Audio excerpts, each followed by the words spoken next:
I began to realize that people with same-sex attractions who also have a spirit of faith who come to us, that they have a serious wound. Something went wrong early in life. And instead of having the God-given orientation to the other sex, they're left without that complementarity to the other sex. As a result of that, they don't know where to go. They're oftentimes confused. And they sometimes at the beginning in rebellion, why did God make me this way?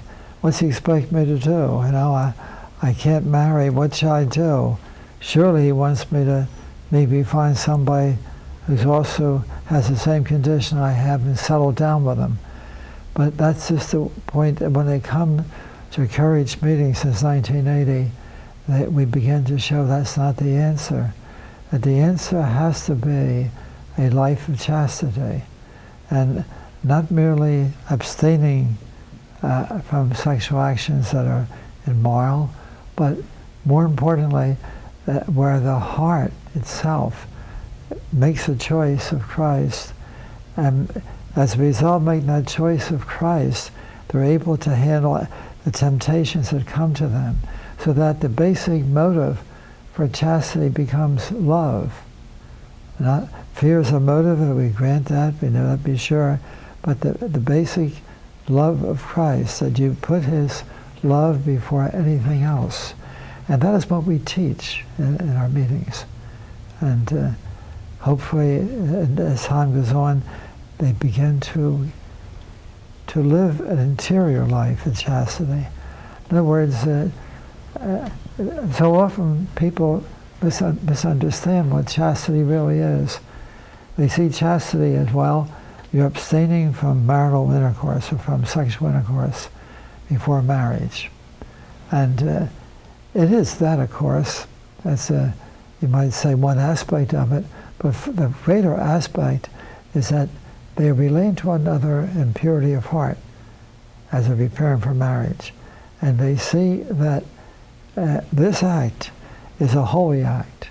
It has something to do with their complete communion with one another, as John Paul II used to talk about, a communion of bodies. And that community of bodies led in turn, in many cases, to the conception of a child.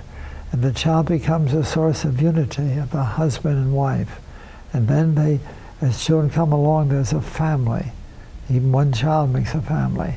And that's the meaning, the whole meaning of homosexuality, and the whole meaning of the body, what our Holy Father calls the theology of the body. It's the human sexuality, as the late John Paul II made so clear in many discussions with young people, is something which is fundamentally good, but it can be distorted, and it has been distorted in so many ways. So the original meaning of that communion of a man and woman, that complete communion in body, mind, and spirit, and with the result that they cooperate in a most awesome way in the act of procreation with God creating that human soul. You can't think of a higher dignity on the human level than that. And that's why whenever I talk why homosexuality makes no sense, is that homosexual acts don't go anywhere. There's no kind of a true union between two people. There's like two people each getting personal satisfaction from the orgasm which is taking place. So that it becomes, as John Finnis puts it so well, it becomes an act of mutual masturbation. That's its real philosophic meaning. It goes nowhere. It doesn't lead to a true union of the two persons. They can have a true union of friendship without any sexual act at all, as I constantly teach. And it also is not capable of bringing a child into this world. And so right there I'm summarizing a great deal of Scripture.